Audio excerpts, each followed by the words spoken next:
Hello and welcome back to the channel, and I have some good and bad news for the taillights. I was driving home from camping this past weekend, and both clips broke off while I was driving, the plastic clips on the taillights, and my taillight was just hanging out, and I had to rig it up to work for now, but I just decided it ended up getting full water and got moisture in it.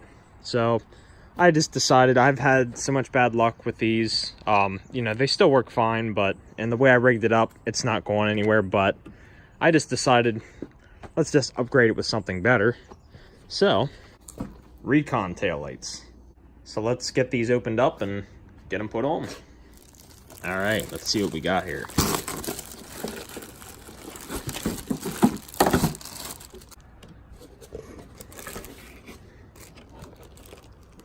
Wow, I thought I liked the other ones, but I like these even better. Now, these I went with the smoked lens, and I actually just recently installed a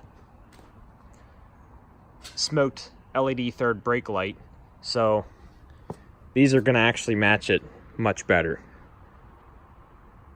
So I can't wait to get these on. So this was my rigged up job to make it work for now. That one broke clean off, so I was able to super glue that one, but as you can see, when I tightened the screw down, it cracked again.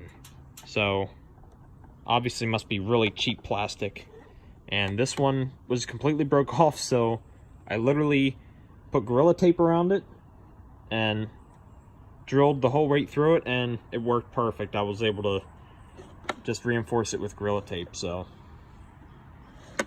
good old Gorilla Tape. One thing I will say about the Recon taillights is they are much higher quality. You can just tell. The plastic's a better material. They actually have the voltage regulator and resistors and all that mounted right to it, so you don't have to mount that thing on the truck like I did with the other cheap ones. Everything hooked up nice. Everything's working. So I'll show you guys what they look like. Alright, here's the new Recon taillights installed. That's what the reverse lights look like in there too, same as the other ones. But yeah, the difference between these and the cheap ones is this is your signal and this is your brake light, I believe. We'll see how that works, but yeah. It definitely matches my third brake light better because they're smoked. Yeah, I think they look much better, and they're definitely higher quality.